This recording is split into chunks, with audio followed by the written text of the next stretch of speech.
Hi, my name is Henry Jolicoeur. I'm a French-Canadian psychotherapist, and my special field of interest is brainwashing and mind control by cults. The abuse that the student in the Hare Krishna schools received in the 1970s and beginning of 1980s. Nearly 1,000 students were or physically abused or sexually abused. And of those that have been sexually abused, at least 25 have committed suicide. One of the example is this young man. His name is Gokulananda. He committed suicide at age 36. He was raised in the commune of New Vrindavan, went to school in the Hare Krishna school in New Vrindavan, and it has been proven that he was beaten black and blue while in school. He was sexually abused, sodomized, had to give oral sex to the teachers in the commune of New Vrindavan that was under the leadership of the pedophile Swami Kirtanananda, a lifelong homosexual and pedophile. As a psychotherapist, I know the terrible effect that sexual abuse has on the subconscious mind. It is something that will affect the victim every day of their life for the rest of their life. And this sexual abuse by teachers of the Hare Krishna movement was widespread. In India, in the holiest city of the Hare Krishna movement, Vrindavan, there was a schools where the sexual abuse was horrendous, where little boys, 6, 7, 8-year-old, had to have sex with their teacher in order to eat. And there also, the children were beaten black and blue. Many people in the Hare Krishna movement are now saying it was the fault of this one and that one.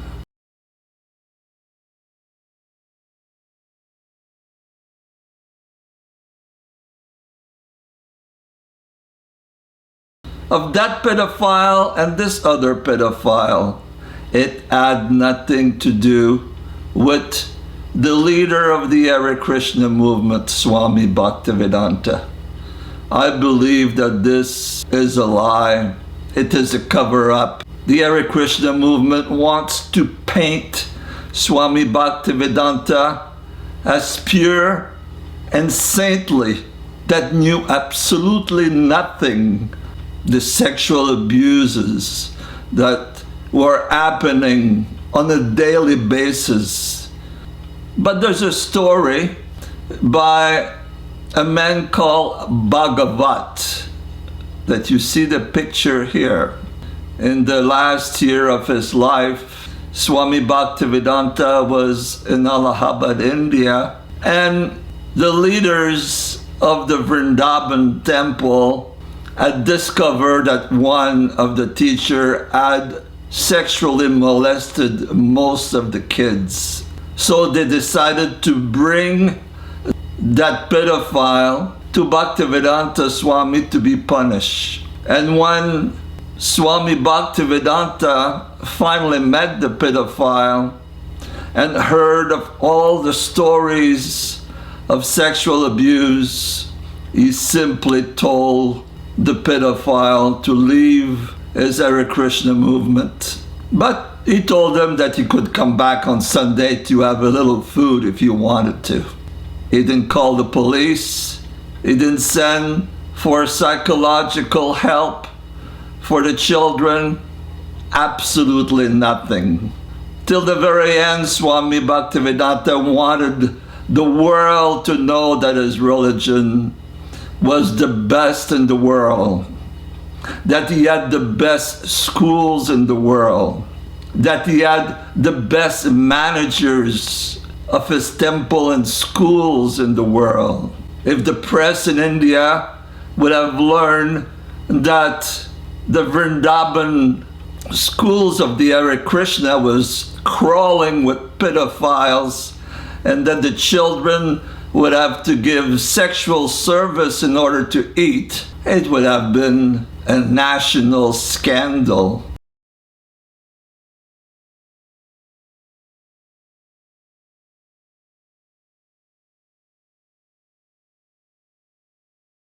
So Bhaktivedanta Swami just kept things quiet without requesting any of the leaders of the Hare Krishna movement to go help the children that were in such pain.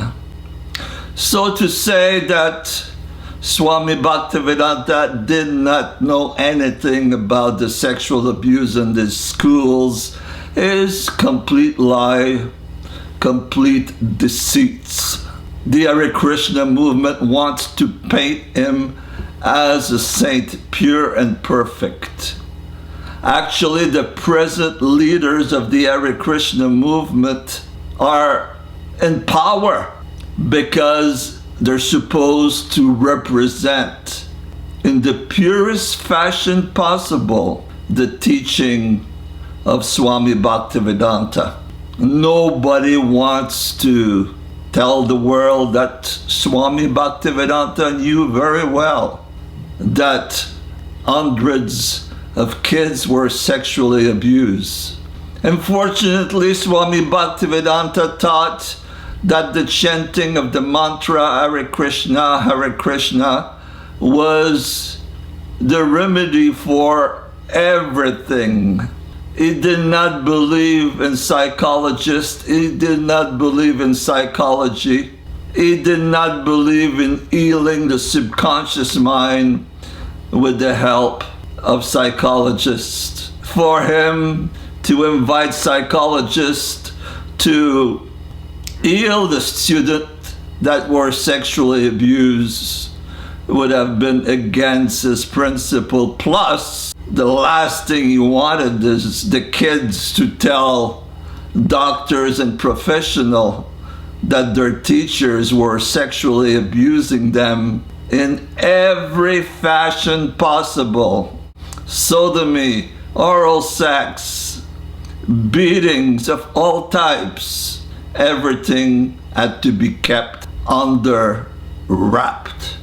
And these children became adults. Hundreds of them to this day have complete dysfunctional life, addicted to alcohol, addicted to drugs. Many are homeless, and more than 25 could not bear living with all that tragedy in their subconscious mind, eating at them day after day. And like Gokulananda, the only way out that they saw was to kill themselves. It is important to understand that Swami Bhaktivedanta covered many of the terrible sexual abuse that happened in his own society. The suffering of the children of the Hare Krishna and the 25 who have committed suicide because they could not live with themselves anymore should not be forgotten.